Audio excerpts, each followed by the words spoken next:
Hello, everybody. I just had a idea here that I wanted to put up real quickly. Going back over my theory, if you haven't seen my first theory about what happened that night, just go back and watch that. This is very disturbing that they'd already said that Hudson Lindlow's death was accidental, and this is just 2 days after his body was found. So I just want to reiterate that I don't think the police did very much investigating into this young person's death, and it's really sad that the family has had to live through all of this. Now, the second thing I wanted to do is everyone's concerned about like how did they know where that white Elantra, how did they know to look for it? Well, this is the neighbor's place. It's just basically to the right. Well, here I can show you exactly. Give me 1 second, guys.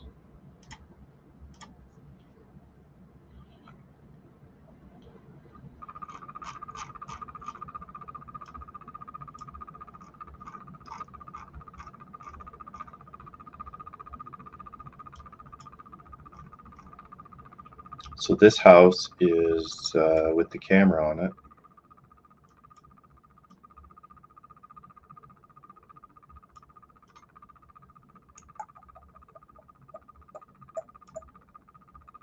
How far can I go here?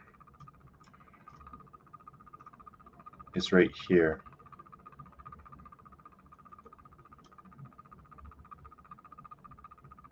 Oh wait, no, it's not. It's this one right here. They blurred it out, but this is exactly where that camera that looks down into this driveway, right?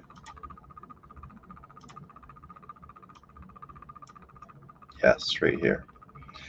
So this is this guy right here. So this little camera here uploads to your Wi-Fi. You just plug it in, and I think this is where they can confirm or they can say that the car was there at that time or that time that they're interested in. Now, what's really important here, guys, and this is always kind of sat weird with me, is when Steve says they didn't even have to go up the stairs. So I'm just let me play this for you. It's 5:20. They have told us that it was targeted, but they told us they can't tell who. We asked specifically, and they said we'll try to get that information to you. And they got back to us a day or so later, and they said we're sorry, we can't give you that information. But then a day later, we saw in the news that it was not targeted, or they think the whole house was targeted. But I'll cut to the chase. Yeah. Their means of death don't match. Now that's important. Keep that in mind when you're listening to this video because you can listen to it and put two different spins on it. And I think the first time I listened to this, when he said their means of death don't match, I think we all kind of assumed that his daughter, Kaylee, got it worse than everybody else. But just listen carefully. Maddie's They don't. and Kaylee's cause of death, it does not match based on the autopsy report. They don't match. yeah, Would indicate that one of them He doesn't have may to go have up been the the target. steps. Now, when he says that, he doesn't have to go up the steps. Put it all into context. And I think what happens is you start to see, well, who got it the worst? And so today, for me, for the first time, it actually just clicked. He didn't have to go up the steps. Whoever got it in this room, I think got it the worst. Now, was that Ethan? Was that Xana? Potentially. But the fact that Steve said they didn't even have to go up the steps, I think that it potentially Ethan was the one that got it the worst, and that the girls were just there, and it was um, because they were there, they had to get rid of those witnesses as well. This would also explain the frantic phone calls that we see from Kaylee up to 252. And we also see that from Maddie. So I think what happened is whatever they did to Ethan and Xana, it took a while because just imagine if you poured a bucket of water on a floor somewhere, um, it wouldn't travel all the way to outside to the foundation, right? You'd probably just clean it up or whatever. So I think whatever they did to Ethan and whatever they did to Xana was horrific. And because Maddie and Kaylee had known what was going on, they just had to go get them as well. The roommates downstairs, obviously asleep, they didn't come up. And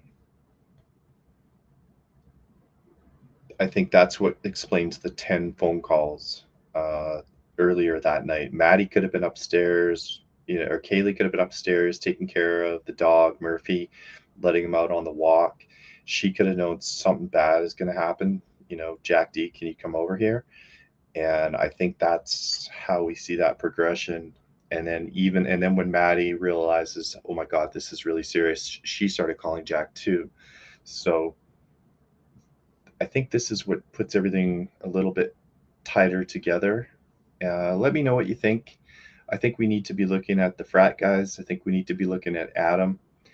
I think we need to, whatever Maddie could have possibly have said when she was at the bar, or whoever was sitting with Adam at their table, I think that's where we need to start focusing, because whoever came in here and did this obviously knew the layout of the house. Don't try to think this was a serial killer that was coming around at 3 o'clock in the morning. Anybody walking into this house just knew that there was going to be a lot of people, and that's just way too risky for anyone. The other thing is that I think what happened is Ethan and Xana came back, and there could have been a few people with them. There might not have been in an argument right then and there, but I think then when Adam might have talked to somebody, or whoever Adam was sitting with at the bar, they might have texted and said, hey, they just gave up the death of that poor Hudson Lidlow kid that we, hazed in, last year, and she's blabbering her mouth off. Or Ethan told them, and Ethan shouldn't have told them. And maybe that's why Ethan was the focus of this target.